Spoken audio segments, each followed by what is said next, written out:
Today we are very lucky to have Dr. Jimmy Shangala Mwawaka, who is a hospital pharmacist and a clinical research pharmacist in the Wellcome Trust Research Program of Kenya Medical Research Institute, which is based in the Kilifi County Hospital in Kenya. Dr. Jimmy holds a 5-year BPharm degree from the University of Nairobi and has undertaken postgraduate training in public health, clinical research, and pharmaceutical sciences. Dr. Jimmy is currently participating in the 2020 Africa cohort of the MS program in biotechnology, innovation, and regulatory science of the Purdue University. He has previously worked in the pharmacy training, private hospitals, community pharmacies, and wholesale dealerships. Dr. Shangala has held branch council position in both the Pharmaceutical Society of Kenya and the Hospital Pharmacists Association of Kenya. So, Dr. Jimmy, we are very happy to have you today. We have participants from about 10 countries from across all pharmacy domains, and we are waiting, looking forward to hear from you. You are very much welcome.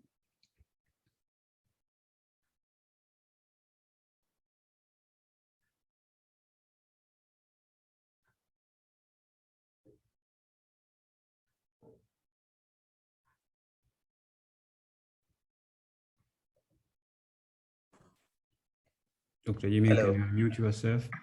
Yes, can you hear me now? Yes, we can hear you. Good afternoon. Good afternoon. I hope you can all see my screen. Yes.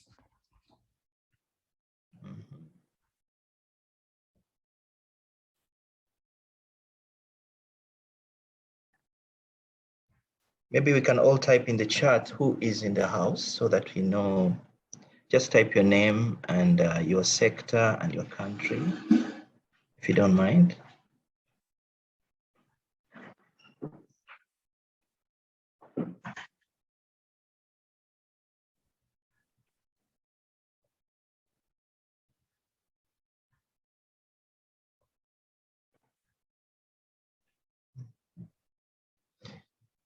All right. As you've been told, I work in Kenya, and I've been in pharmacy for at least 20 years now. And in that time, I've interacted with many issues in pharmacy, many problems that we have in pharmacy. And so early this year, let's say mid this year, I wrote an article in a journal called Innovations in Pharmacy. And I guess that's where Nelson got my contacts from. And on the basis of that article, Nelson invited me to come and share my views about pharmacy. So let's get on with the presentation.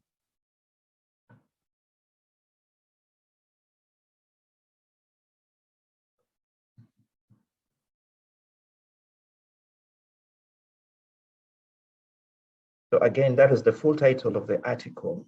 We're talking about re-engineering collaborative practice in primary care, integrating the community pharmacist to the clinic, creating a pharmacy referral and quality cycle.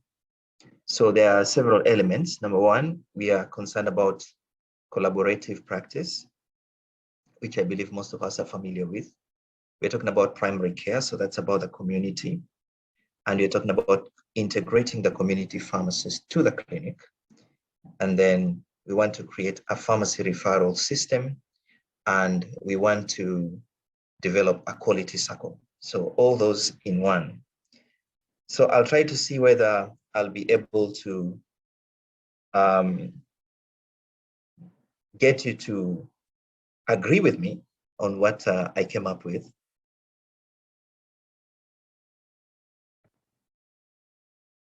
So I come from a town called Kilifi, which is on the east coast of Kenya, east coast of Africa. It's a small fishing town to the north of Mombasa, which is, I think, a town most of you may have heard of. And today we are here to talk about building bridges. So we want to build bridges between medicine and pharmacy. want to build bridges between various practice settings, namely community and hospital, want to build bridges between roles, clinical and non-clinical, want to look at what was there and what is now and what can be there in the future, and want to see whether we can bridge the gap between theory and practice, want to see how we can get pharmacy and other health sciences to work together, and we want to see how you and I can agree on the way forward for our profession. So this is the article I alluded to, which was published quite recently. That is the abstract. I hope you're able to read this. Are you able to read? Yes, we can read it. Okay, so this is what I'll do. I'll just go briefly through what it is I wrote and how did I arrive at the conclusions I arrived at, and what it means for our profession. I will go back into history and show you where we came from and where we are now. And then I'll talk briefly about what the innovation is in this article. And then we can conclude with a few remarks. So I do believe that pharmacy needs to be part of a bigger agenda, delivering value to the healthcare customer, and that community pharmacy is the face of pharmacy the world over.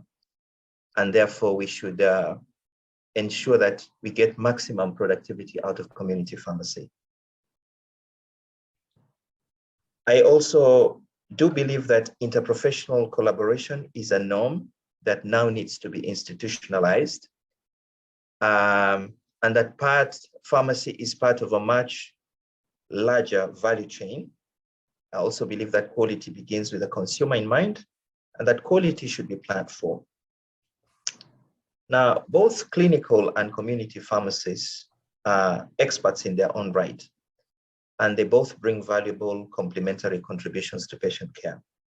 And therefore, division of labor should be based on those responsibilities.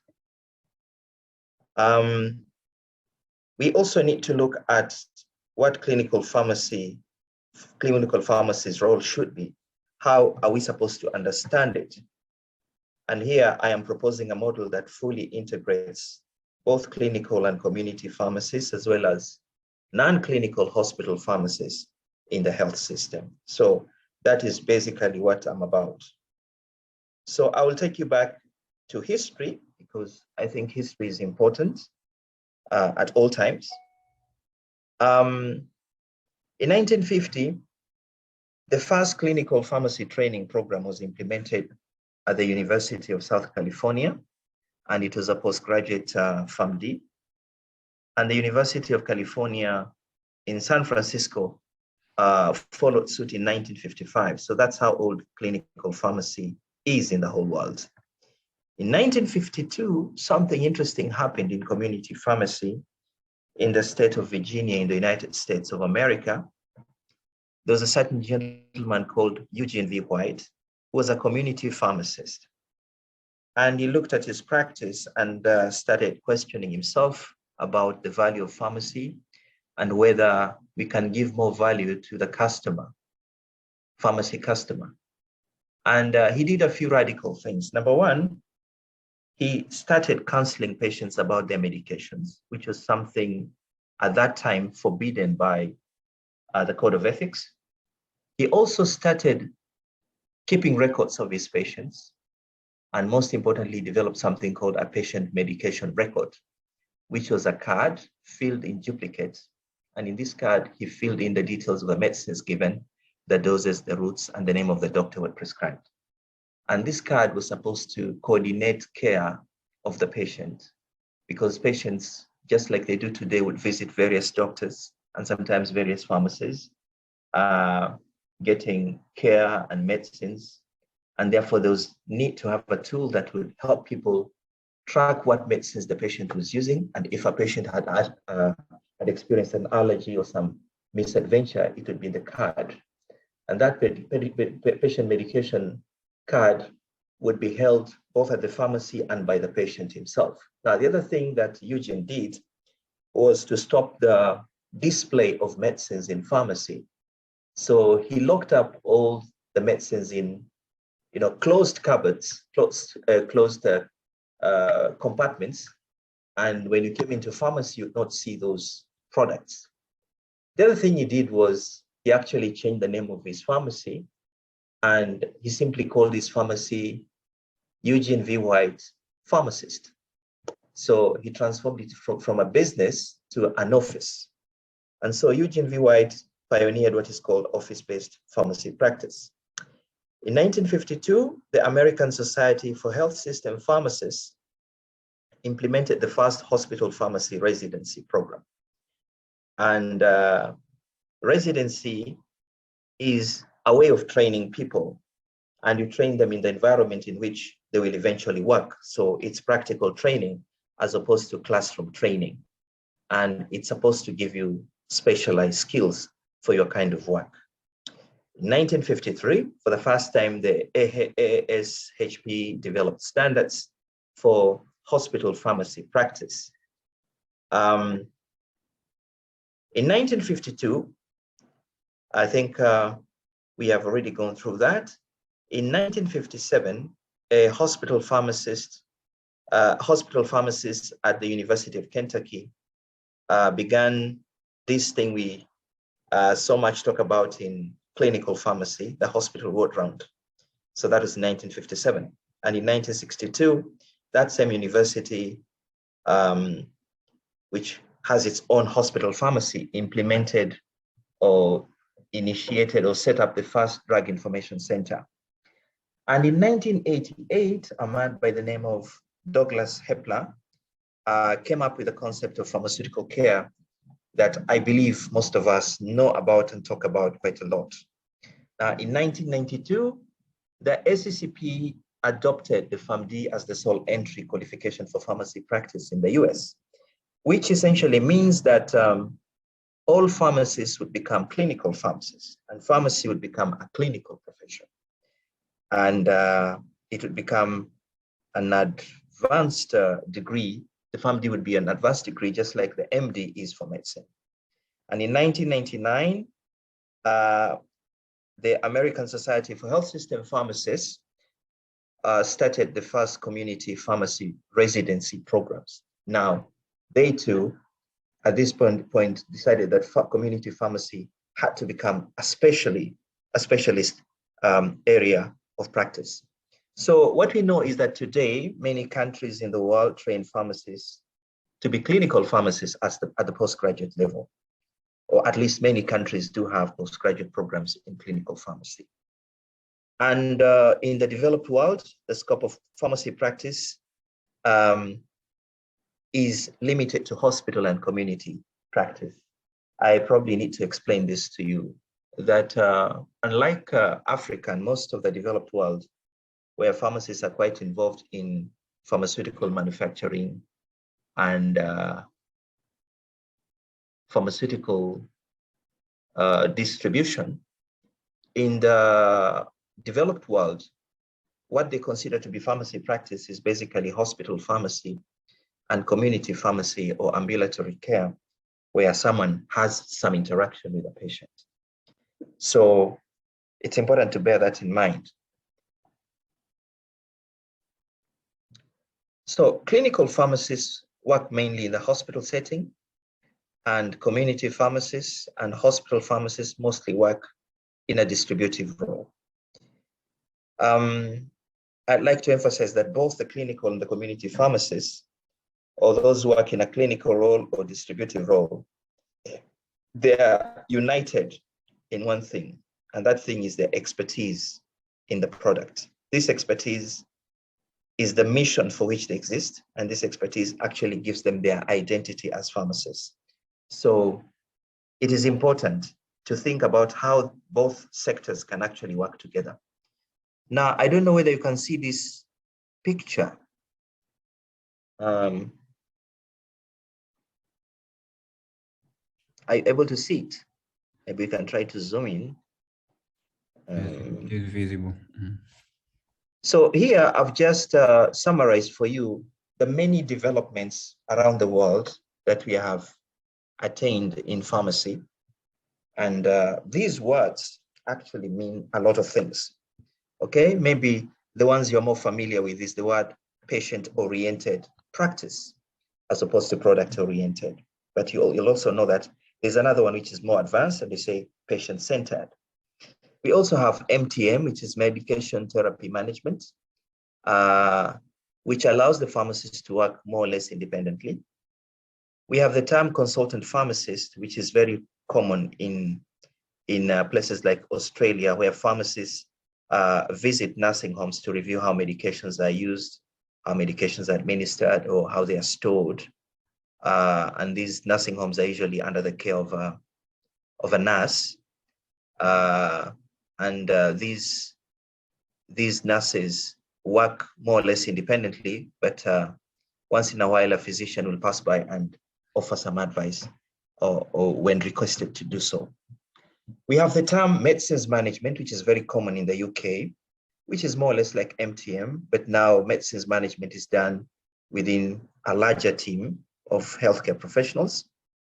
We have the term patient-initiated, pharmacist-initiated care, which is a term I think I associate with Uganda. Uganda have legislation that allows pharmacists to initiate care.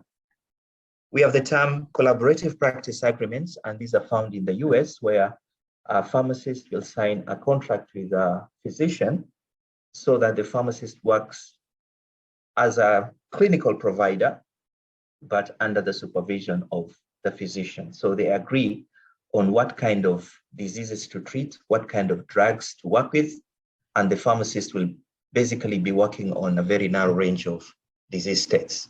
And the idea is to provide extensive pharmaceutical care. And under that agreement, the pharmacist is able to do a lot more than just teaching the patient or counseling them about the medicine or monitoring for adverse drug events. They can make changes to therapy. They can recommend drug monitoring tests, and they can do a pretty big range of things, but under the supervision of this physician who will be nominated under this agreement. Now, it's important to know that when you have this CPA, it has to be deposited both with the pharmacy board and the medical board. So this is something that happens in certain states within the US. There's a term here that you'll find interesting, pharmacist-led clinics. I think we've had, there's quite a bit of literature on that, mostly from the UK, but also from many other parts of the world, where a pharmacist just focuses on one disease, say diabetes or hypertension, or the other one is what? HIV. And they provide care, they provide medication management, they provide patient education, disease monitoring for that particular patient. And they take the lead in this. I think the commonest is, the most dramatic is the anticoagulation clinics that are led by pharmacists. There's actually one that runs in Kenya at a place called the Moi Teaching and Referral Hospital. They have set up such a clinic, and it's very, it's actually in literature if you care to check. There's the term medication use review, which is established in many other places. We have another term here, dependent prescriber and independent prescriber. Now, dependent prescriber means that the pharmacist will do refill prescribing or supplementary prescribing, but they'll more or less work under the supervision of a physician. Independent prescriber, therefore, means that the person will work independently. They do the diagnosis and they do the prescription and the monitoring pretty much on their own, but usually within a protocol. And the independent prescriber is part of what we call non-medical prescribing, which is very common in the UK. And this is an initiative of the National Health Service to reduce the backlog or the workload for the physicians. So they've devised a system that allows patients to consult independent prescribers who are non-medical prescribers. I think you have medicine stewardship, and I think that's pretty much straightforward. I don't want to spend much time on that.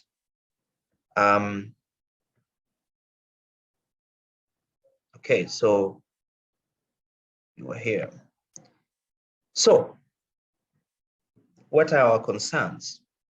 Our concerns are that even with all this, pharmacists and pharmacy remains underutilized. And as long as pharmacists are underutilized, then you're getting low productivity out of them. You cannot justify a good pay for a pharmacist if they're not productive. And if they are not productive, someone might decide to substitute pharmacists with other people. They might decide that certain things can be done by pharmacy technicians, certain things can be done by nurses or by the doctors themselves, and therefore you don't need to spend money on that pharmacist. And if someone has low productivity and you're paying them a sizable amount of money, it means you're not being efficient. You're spending more than you're getting out of that person.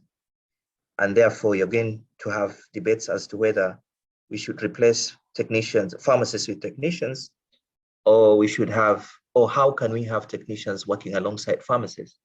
This is a particularly relevant point for me as a Kenyan, because in Kenya, we have legislation that allows technicians to work in community pharmacy more or less independently. And then unfortunately, we don't have any legislation that says, at least until recently, we didn't have any legislation that compels a hospital to employ a pharmacist. So you find a lot of pharmacist jobs that have been taken up by pharmacy technicians. And for the case of community pharmacy, it's so bad that the vast majority of Kenyan pharmacists actually work in hospitals or within the government system. And out of a population of about 7,000 pharmacists, less than 100 actually work in community pharmacy. So when I talk about strengthening community pharmacy, it's because I know what it would mean for us ourselves. Now, pharmacists in all settings are clearly therefore less than effective because of issues of how they are deployed and what we expect them to do. Now, community pharmacy is even worse because it's hardly seen as part of healthcare. My other concern is that when you have humans who have been well-trained, we go to school for 5 years, we do internship for 1 year, we have to do exams before we get our first license, we have to do continuous professional development to remain, to retain the right to practice.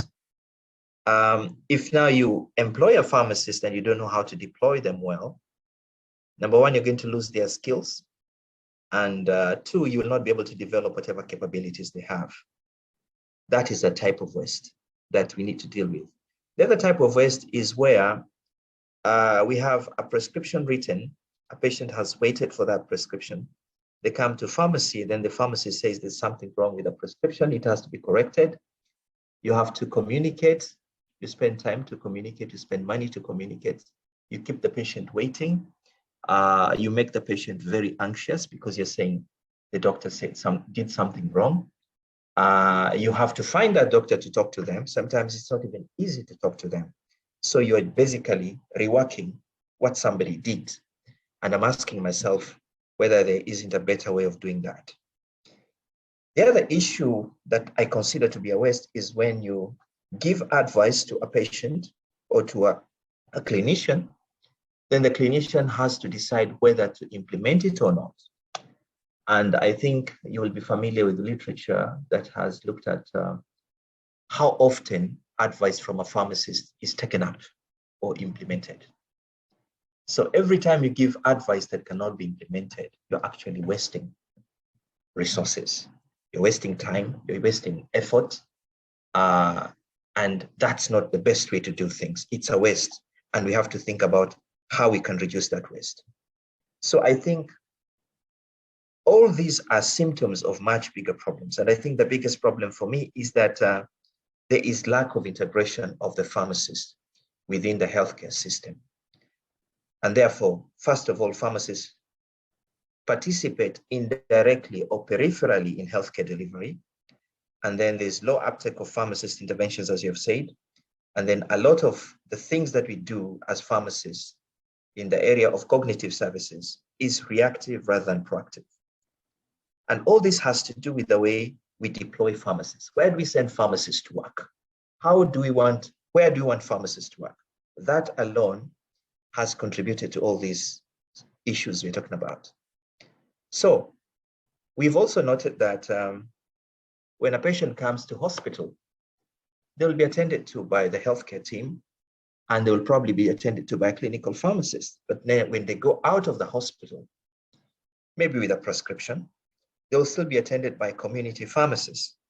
And all these pharmacists may want to improve the drug therapy outcomes the best way they know how. So they will have to interact with that health system, but they are interacting with the system at different levels, and they are not able to collaborate between themselves so that they can realize some synergy.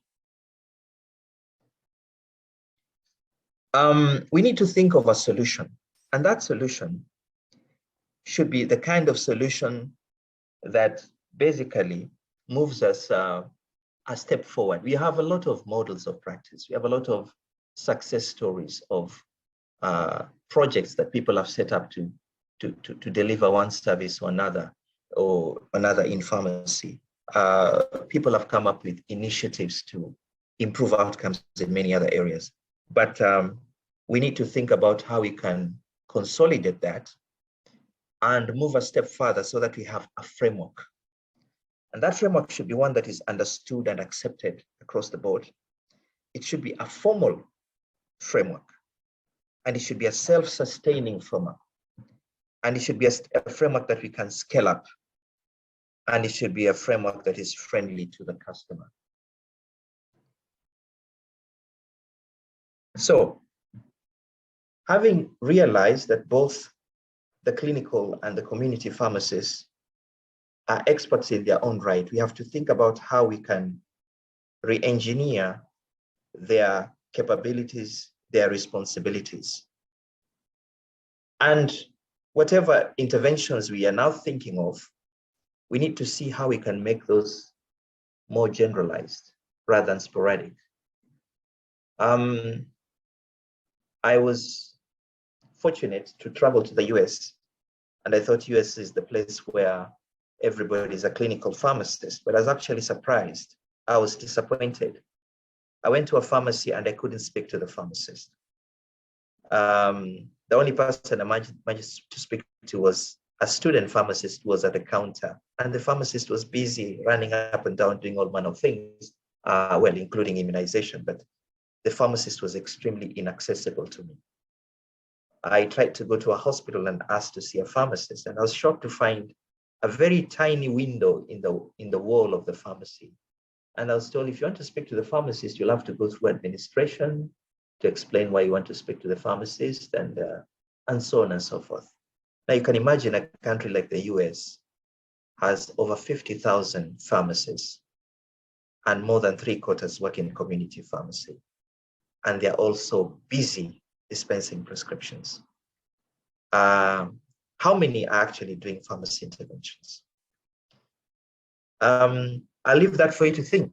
But the truth is, in spite of all the literature we have read, in spite of all the good stories we've heard about, in spite of the fact that we even have residencies in community pharmacy, cognitive services are not that general, okay? The success stories you hear are pretty much sporadic, and we need to think of something that makes this more sustainable, more scalable. So in my paper, I brought in some concepts. Of course, the first concept you have is pharmaceutical care, which you take as a given that you all accept that pharmaceutical care is the way to go. Now, the other concept that I bring in is that pharmacy is actually part of a value chain. And that we have to start thinking in terms of being a value chain. And the value chain is about a consumer, the consumer who wants value. The other thing I bring in my article is that if you want quality, you must plan for it. You cannot have quality simply because you think you're capable of achieving quality. You have to plan for that quality. I've brought in the concept of a non-dispensing pharmacist, who is a pharmacist working in an establishment, maybe a clinic or a hospital, but does not perform dispensing duties. this pharmacist may be the clinical pharmacist who is doing ward rounds, but it can also be a non-clinical pharmacist but performing clinical duties within a healthcare team. I've also brought in the element of what should be the mission of community pharmacy. I've also brought in the concept of community pharmacy has so much autonomy, but what are we doing with that autonomy? And then there's the element of a pharmacy referral system and a quality circle. Allow me to switch my presentations. I think there's a presentation that I should have uploaded.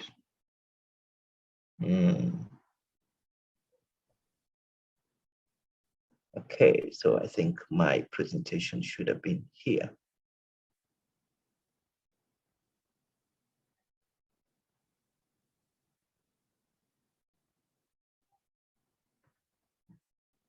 Are you able to see this? Yes. Yeah, so this is where we go now. I think this is where we should have been.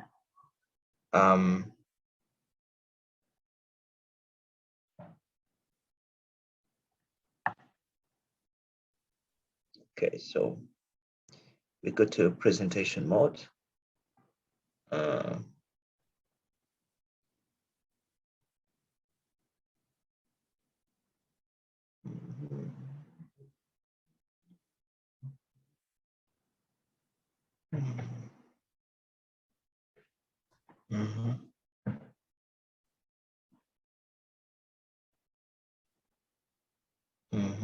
Let's just go to this other one here. Okay, so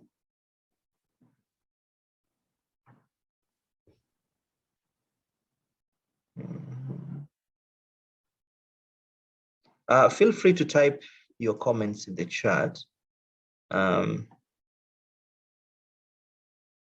I wanted to know who is in this meeting. But we'll get to know soon enough. I hope you're not doing badly on the time. No, we're fine. You're fine, eh? If I'm too fast, please slow me down. Okay. Because I want us to work together so that we can get something out of this. All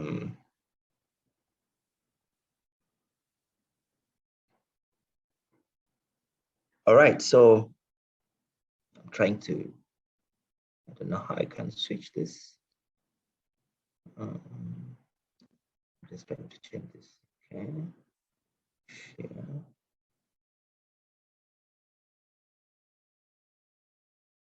Yeah.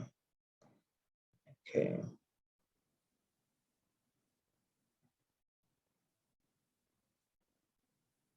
Okay, so let me just rush to where we are. So we have not lost much.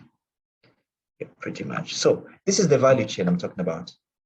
We have suppliers, inputs, processes, outputs, and customers. I need to make this into presentation mode.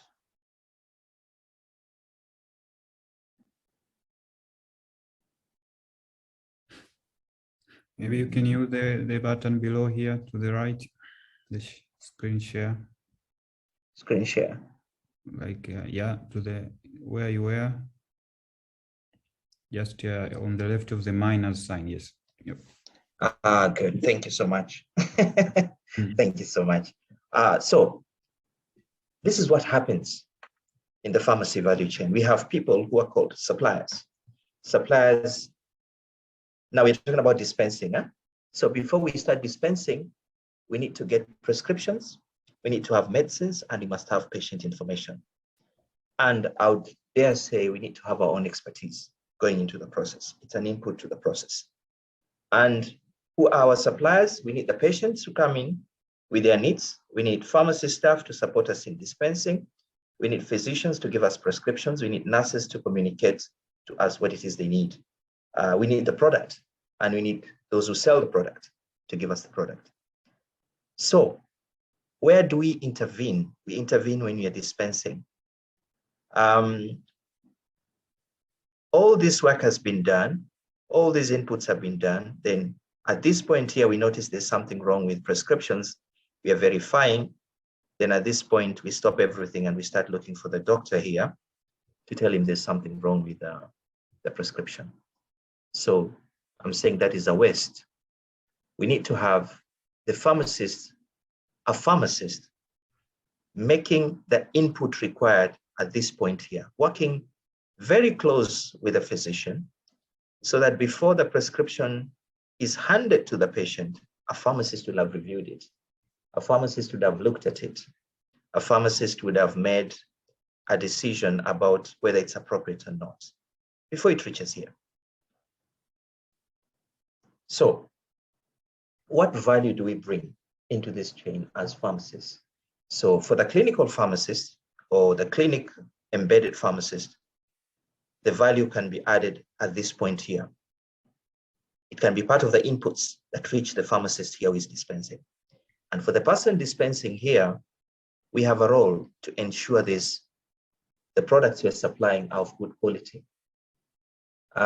Because if you talk about pharmaceutical care, which is about taking responsibility for outcomes of care, you cannot take responsibility for the pharmacology and refuse to take responsibility for the pharmaceutics.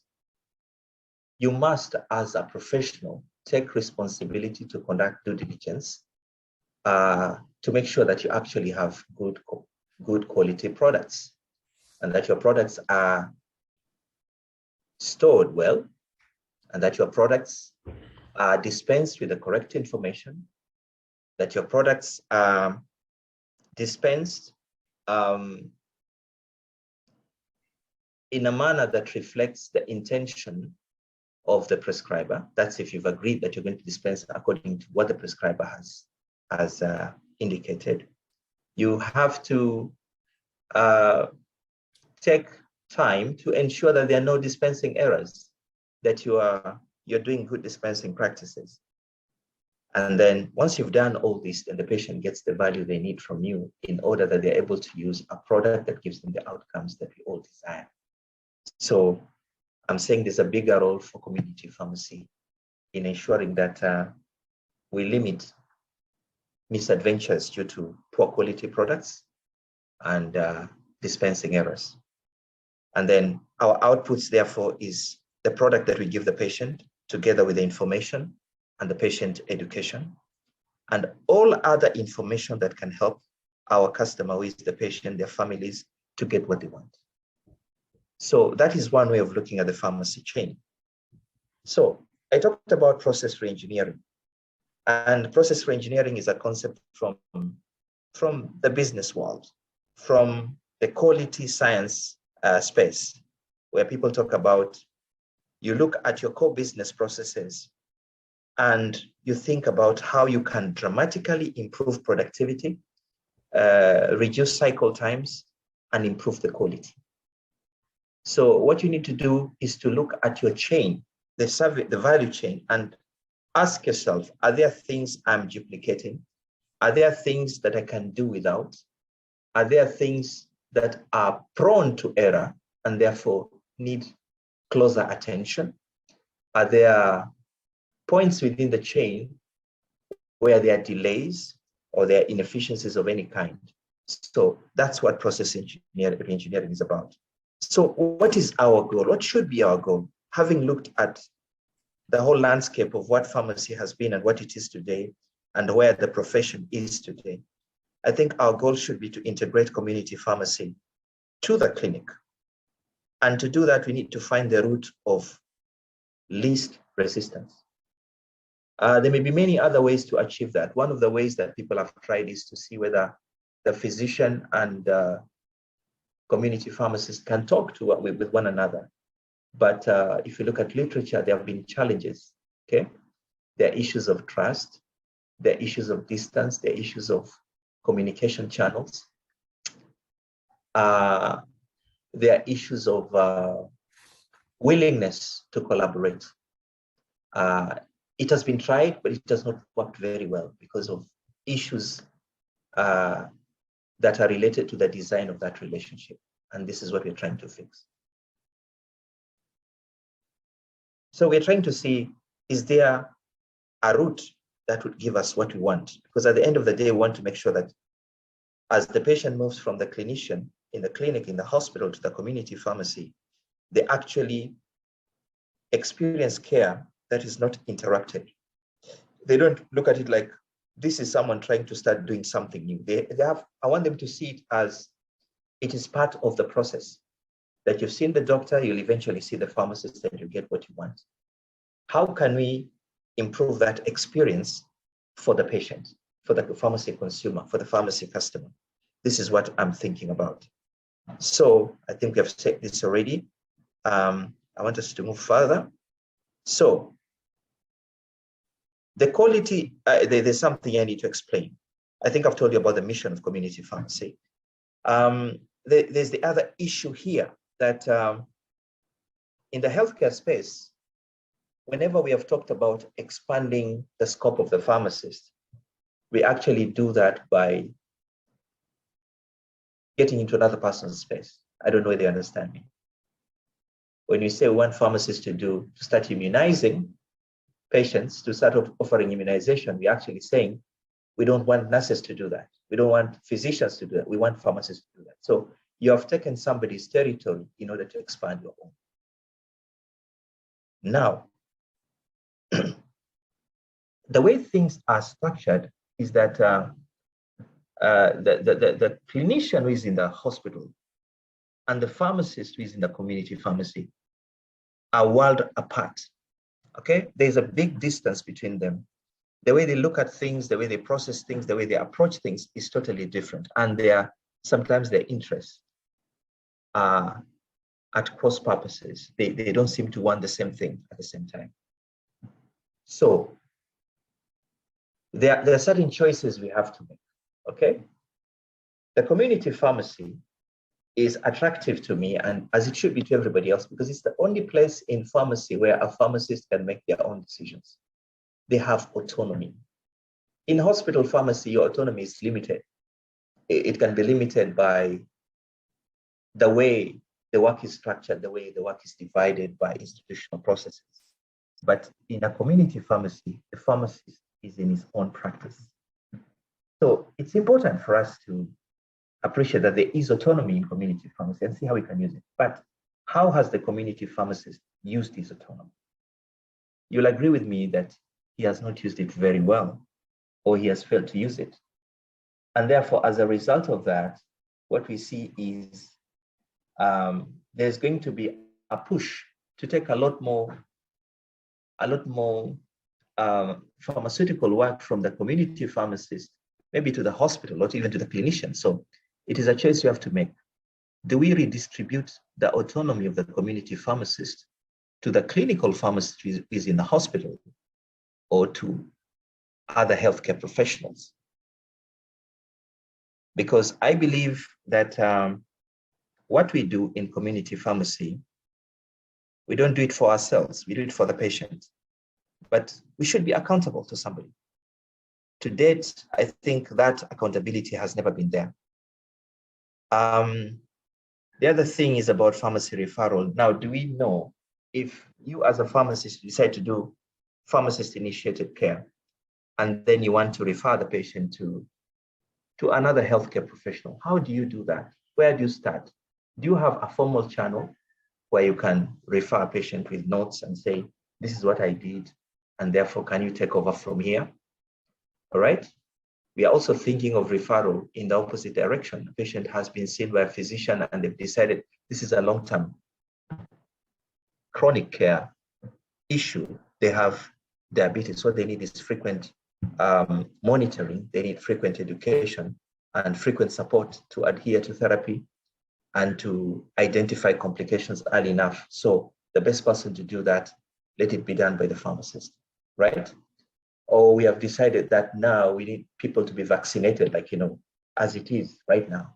And therefore we are asking ourselves, can we send people to pharmacists to be vaccinated? How will those clinics and hospitals refer people to pharmacists if there's no referral channel?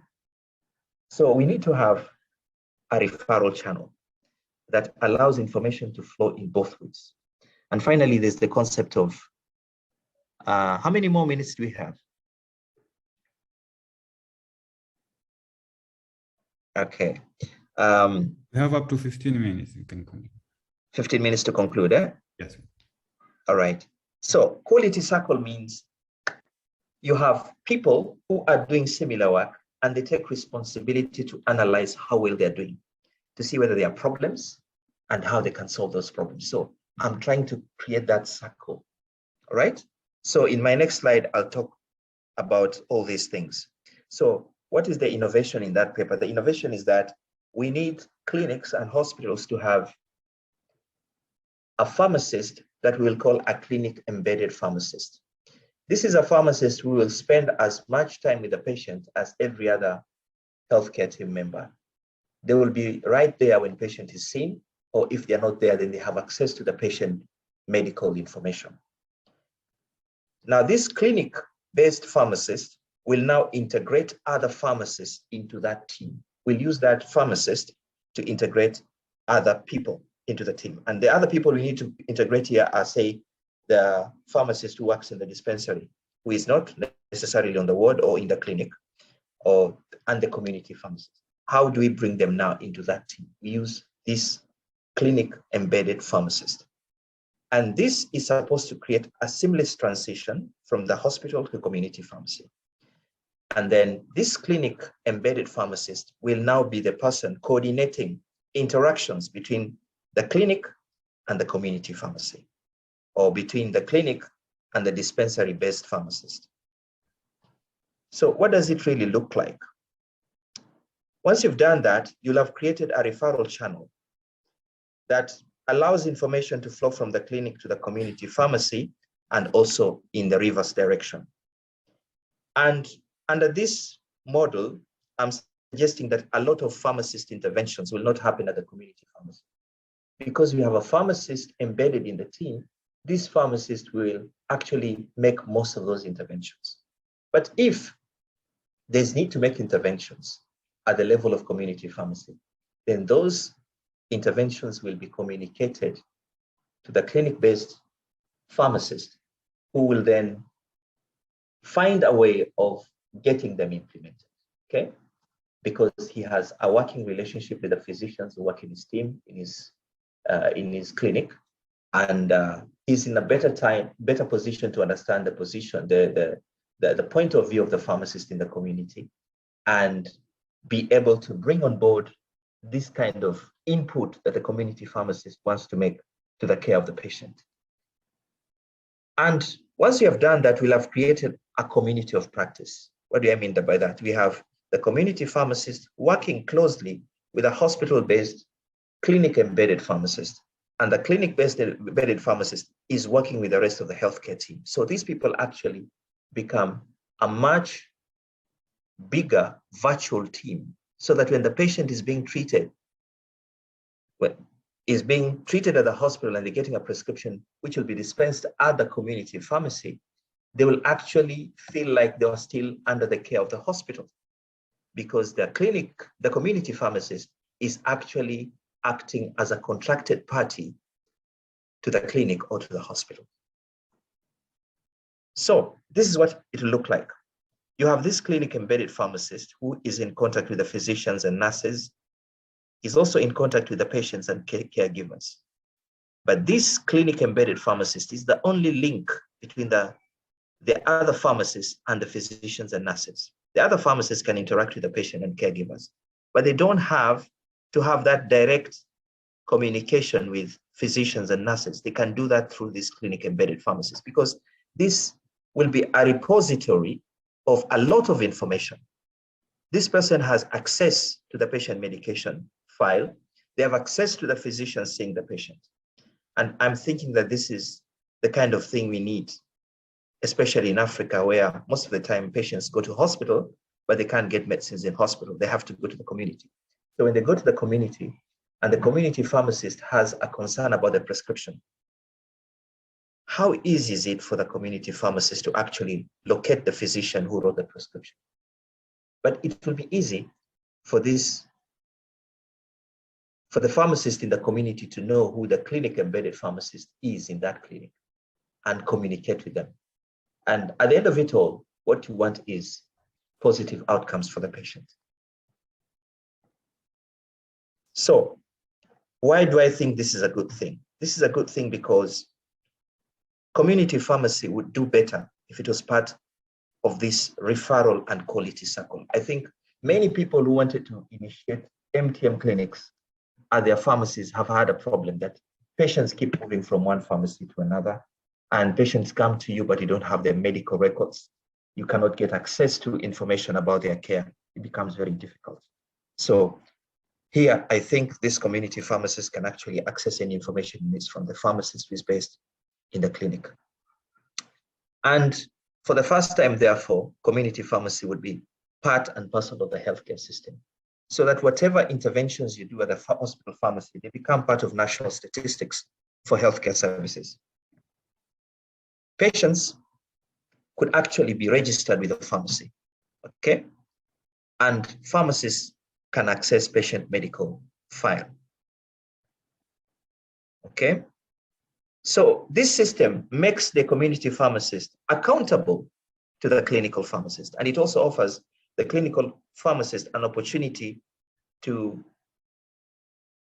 supervise, to guide, and even to develop the community pharmacist, so that sometimes there are some interventions that can be done at the pharmacy level. The patient doesn't have to go back to the hospital to see the clinical pharmacist, but the clinical pharmacist can actually refer the patient to the community pharmacist where a particular intervention can be done. So interprofessional collaboration leads to new roles. And this is what we have just demonstrated, that we have actually redefined the roles of community pharmacy and clinical pharmacy in the hospital. And we are actually reorganizing the labor force so that we can improve the quality of service. So the long-term benefit is that there's full integration of pharmacy practice and pharmacy services in their entirety. And there'll be efficient use of pharmacists, because the pharmacists now in the community pharmacy will focus on how well they're doing their work to ensure the patient gets value from the product. All right. And I'm thinking that if now we have redefined the work of the community pharmacist, then it will be possible for the community pharmacist to even supervise more pharmacies through technicians.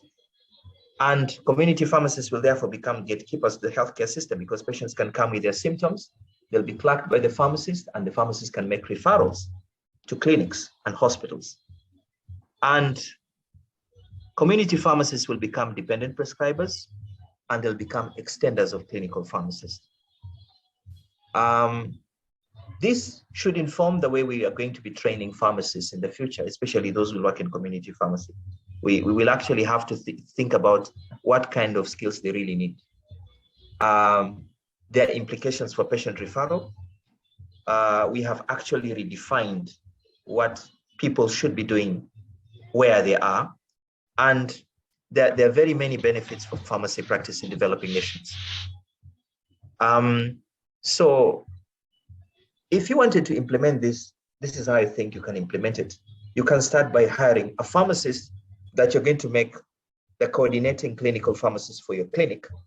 And then that clinical pharmacist will now communicate with a pharmacist in the community and agree to collaborate.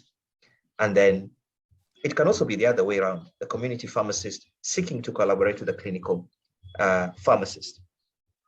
And then you sign a memorandum of understanding and you say what you want to do and how you're going to do it.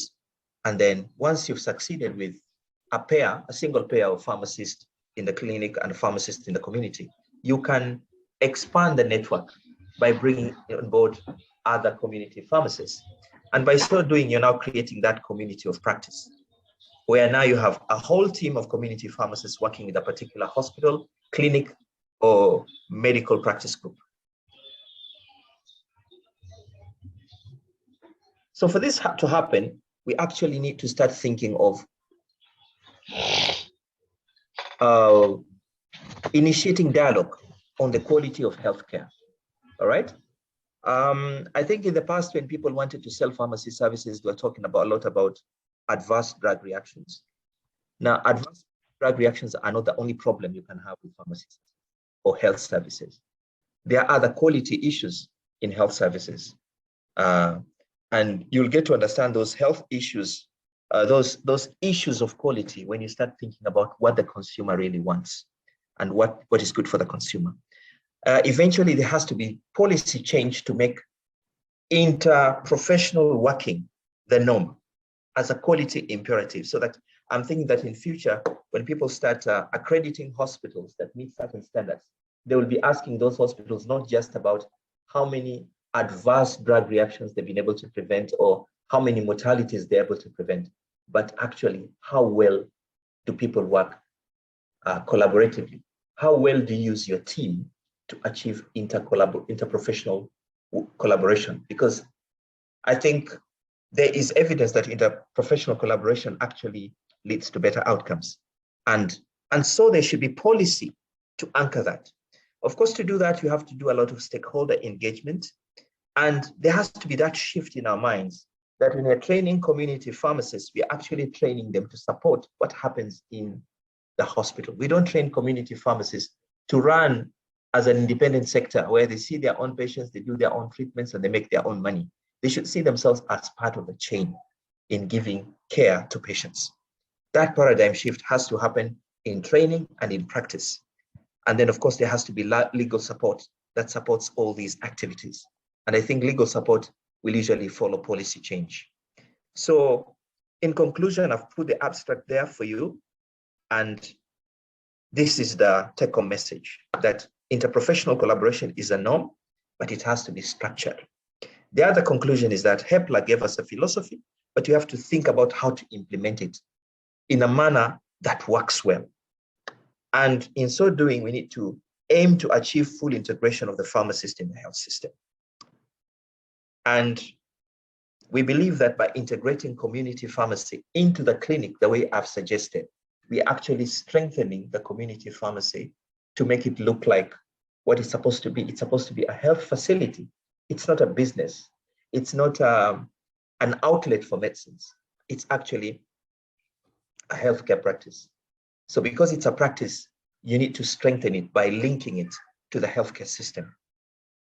So as we finish, you may want to know more about myself and about what I do. These are some of the things I have been doing. So you'll get an idea of what it is that I do professionally. But above all, I'm very enthusiastic about the future of pharmacy, and I worry a lot about the issues I see with pharmacy in my own country.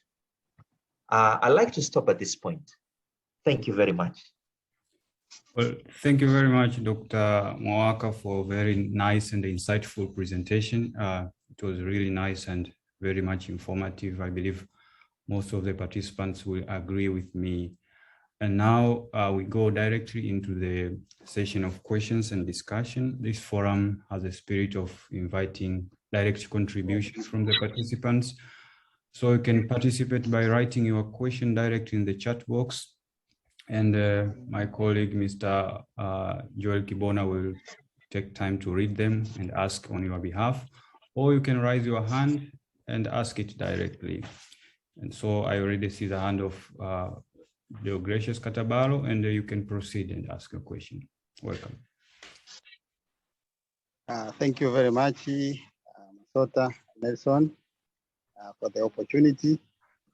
First of all, I'd like to congratulate the presenter. Indeed, the presentation was the best, in my opinion, and the issues he has been presenting are relevant to us. However, I have one question or a need of clarification.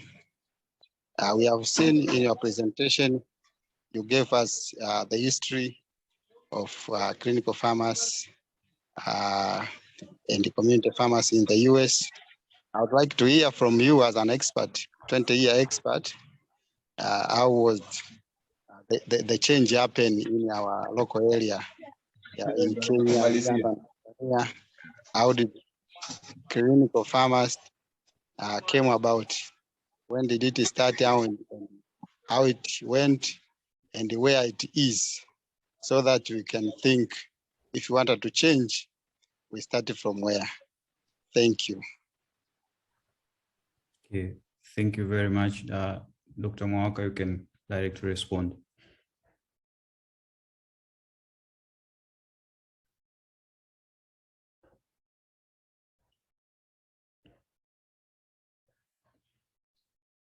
Dr. Shangala, if you hear me, you can proceed with the answering of that question.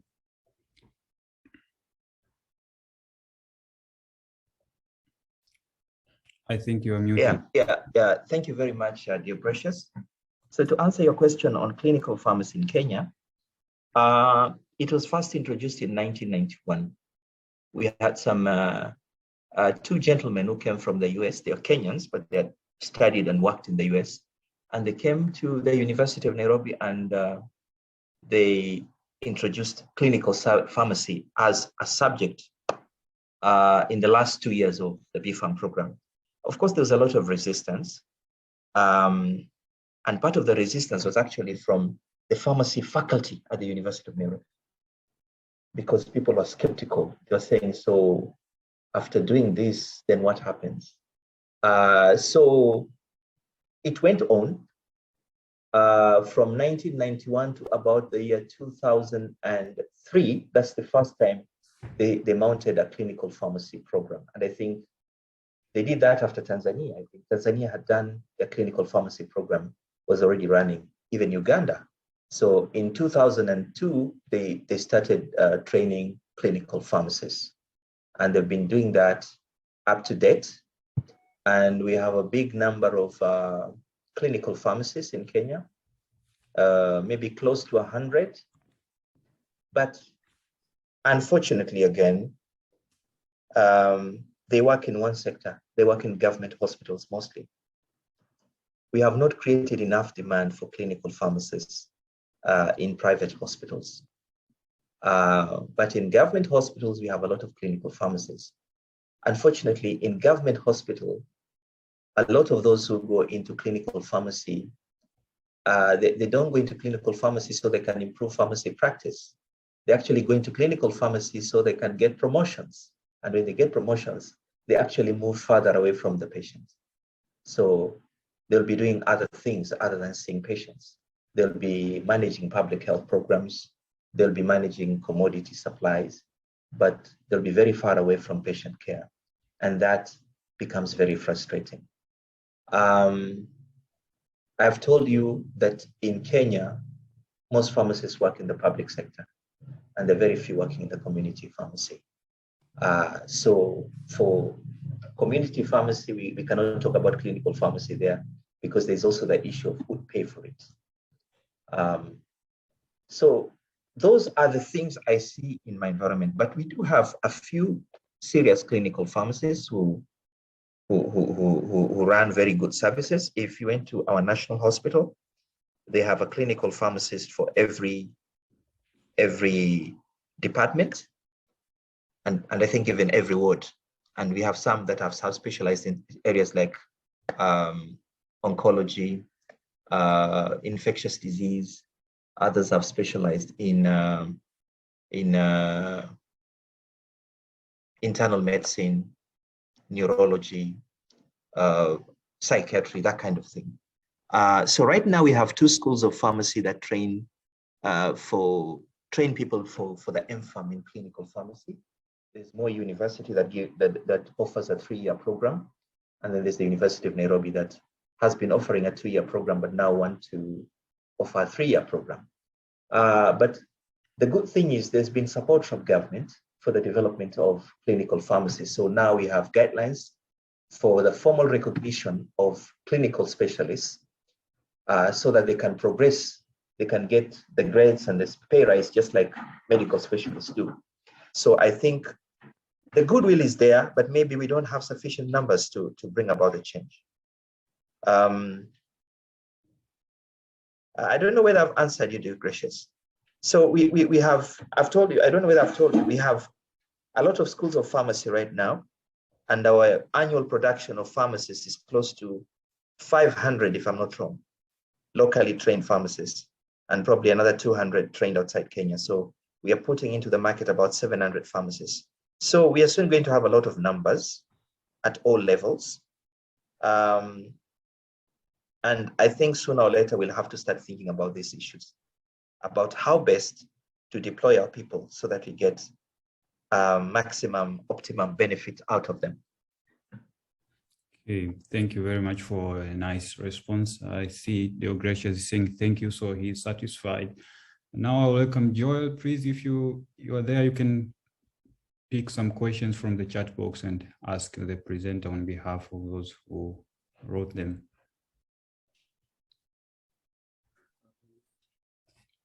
Thank you very much, Mr. Masota, and I really appreciate. So I'll try to catch up some questions from the chat box.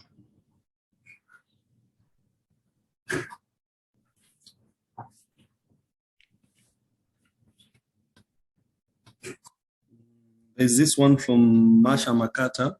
He's just appreciating for the powerful presentations.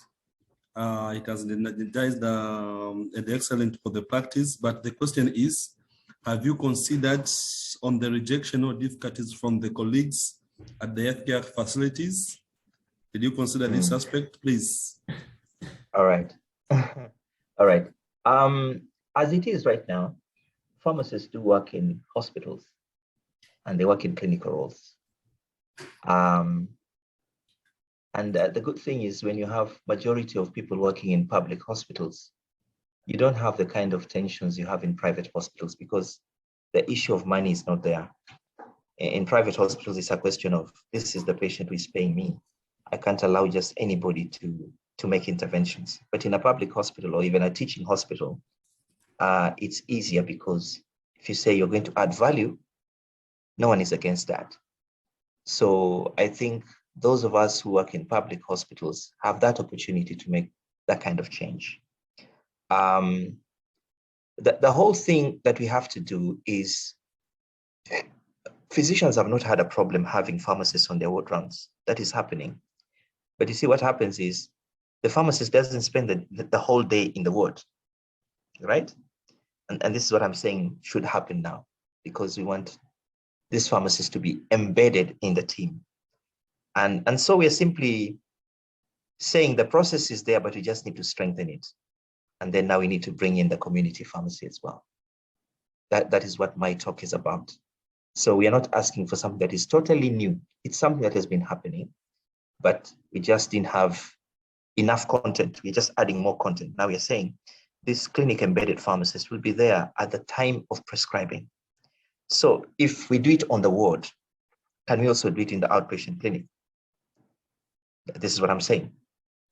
So that as the patient is being clerked, the patient who has diabetes is being seen at the outpatient clinic, can the pharmacist also be there to review the patient and to contribute to the care that will happen to the patient? I think that already can happen in the case of antiretroviral therapy for HIV. Yeah, it used to happen when we first began. There was no resistance because people appreciate this is a new area, there are complexities. People had to consult one another. So that idea of interprofessional collaboration, it is there, it can be strengthened. We just need to enhance it. Thank you very much for the nice reply. I hope that Madam Makata will have appreciated the response, or if any further clarification will need, you can just type again on the chat box. I have two questions. I think you can just take. Somebody wanted to have a little bit of clarity on pharmacy production, and also another one should kind of elaborate more on dependent prescribers. I think those during when you're explaining different areas where pharmacists can explain. So please can take this together while I'm searching for the other ones. Thank you. I'm not sure what you mean by pharmacy production, but I can tell you about dependent prescribing. So dependent prescribing is this, okay? In my early days, I think during internship, I used to go to the diabetes clinic on Friday. And apart from giving lectures on diabetes care, I would also, the nurse would ask me, can you help these patients who come for refills to get the refills? So she'd just give me the prescription pads and a pen, and I'd be busy writing refill prescriptions. Okay, so that's one way of dependent prescribing. It's dependent because you have not made the diagnosis. You are doing this because you already know the diagnosis, or the patient has been on care for a particular condition and they just want a continuation of that care. So in this case, it is dependent. But when it's independent, you start from the start. You clock the patient, you make the diagnosis, and you come up with a therapeutic plan yourself, and you monitor that therapeutic plan entirely on your own. Okay, so independent prescribing is something we have not attained it, but it's there. In the UK, they even deploy independent prescribers to work in clinics, right? So it's been done. I also told you about the collaborative practice agreement. That would make you some kind of independent to some extent. Yeah. I hope that's clear. So please just repeat the question on pharmacy production, if you don't mind. Or maybe you can just type in the chat what you mean by pharmacy production, because Yeah, sure. I think we will be waiting for the response. Yeah. So I can also look at the chart. So someone is asking me what legal support is required here. I think the legal support that is required here is to have legislation on patient safety and quality of health services. I think that's very important. Because I think for a long time in our part of the world, nobody has been thinking about what quality is actually delivered to the patient. It's like we assume that as long as you have healthcare workers, you'll get quality. But like I said, quality is something you have to think conscientiously about. Let me just bring you down to the level of community pharmacy. If you look at most of our statutes, they say the pharmacy should not be open if the pharmacist is not there. But the law does not tell us what the pharmacist should be doing when he's there. Because I think the easier thing to do is to have guidelines on what a pharmacist and a community pharmacist is supposed to do. So that once you've done it, then you attain the quality you want, right? Because I think, personally, I think we are in a new era where we can actually supervise pharmacy technicians remotely. Do you believe that? You can actually direct your pharmacy technicians on how to dispense prescriptions while you're sitting at your house if you have the communication devices. So you really don't have to be there. Number two, your pharmacy technicians will not need you to look at every prescription. There are certain prescriptions you can prioritize and say, if it's a prescription for digoxin, please let me look at it. If it's somebody who is taking insulin, I want to cancel them. If somebody is using an inhaler, I want to know how well they're using it. But if it's amoxicillin, tremoxazole, whatever the other one, if they're doing a repeat prescription, you may not need to see them. That's what I'm saying. So quality is something you need to think about and have mechanisms to achieve it. But you don't just achieve quality by having staff in place. Someone is asking me, is telling me, would you like to have a written concept note that can be used to engage our professional organizations as a spokesperson? I would be ready to support you. If you're interested, I can do that for you. But the first step in what I'm doing was first of all, just to express the idea. And you know why I did it? I did it, number one, just to put it on record that I actually thought about it. And two, I put it out there for someone else to take it if they want to take it. If it's going to improve the profession, I think I wouldn't like to withhold that. That is something I'd like to make accessible to other people. I am willing to prosecute this where I'm given an opportunity to do it. Maybe we should actually design a development project where we actually pilot this, somebody saying here. So someone is asking me which universities in East Africa are offering clinical pharmacy. So I just told you about two in Kenya that are offering clinical pharmacy at postgraduate level. But all the universities in Kenya have a unit on clinical pharmacy or pharmacy practice at the undergraduate level. So that is being taught. And all our interns now, when they go for internship, they actually are exposed to ward rounds as part of their internship, because in all these hospitals they go, there is a clinical pharmacist. All the hospitals that are accredited for internship have a clinical pharmacist or two. So they actually go through that. Someone has already answered here that Mohas is offering an MPharm in hospital and clinical pharmacy. And I was actually telling you that they started even before Kenya. Someone is saying we need to take a step to implement these ideas. I like people who say they want to implement things. And I think that's what we need to do, implement. I'm trying to go rapidly through the comments. Maybe there's some I've missed out. Thank you very much, Dr. Shangala, for that, and we appreciate all the responses have been very nice.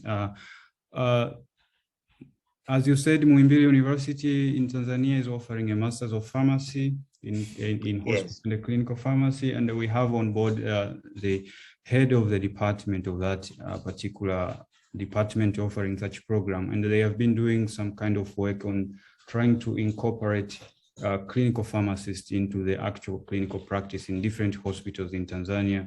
And they have done a very good nationwide benchmarking activity. And I would like to give her an opportunity to share on her recent experiences and what she sees as the challenges and opportunities in this area. So Dr. Mutagonda, if you hear me, you can proceed, please. Thank you, Masota, for a very educative session. Thank you, Dr. Jimmy, for your time and for all the things that we have learned. I see that most of the challenges are what we are also facing in Tanzania. There is underutilization of the pharmacists in our setting. And as a result, we see there's an increase in number of universities in Tanzania, whereby a lot of pharmacists are now graduating. But because pharmacists are not well utilized in their hospitals or at the clinical pharmacies, we see that there's a large pool of pharmacists who do not have a job to do. So in our department at Muhimbili, we started offering the masters in hospital and clinical pharmacy. If I remember correctly, I think it was 2009. So far, we have around 20 pharmacists, and these few pharmacists who are the few clinical pharmacists around, it's because at first the program was offered, it was supposed to be self-sponsorship. You look for their own sponsorship. I'm sorry, my sound. I don't know if you can hear me well. I do have sore throat. Okay, thank you. But of recent, based on the effect of the clinical pharmacist in the hospitals, this program is now government sponsored. But we are still facing a challenge of few pharmacists who wants to come back for the master's program. Probably because they see as, I don't know, probably they will say it by them. They're the ones who say why they don't want to come back for a master's degree. But so far, our graduates have been very productive, and most of them they're enrolled at this. They're working at the Referral and National Hospital, because of the change we see they make in these hospitals, now the department has taken the initiative to conduct a short course because people don't want to come back for a master's degree, which is 2 years. So we are now planning to run a short course, which will be a 2 weeks short course, focusing, at first we want to focus on pharmacists who are working at the hospital, whereby they're going to be given we are going to train them, because one of the challenges why they don't want to go to the ward rounds, they just want to dispense. Probably it's because of the knowledge and the skills. You know, when you don't use the knowledge you get after you graduate, you lose it, just like you said. Mm. Yeah, you are just dispensing, so you lose that touch with what is being conducted at the clinicals.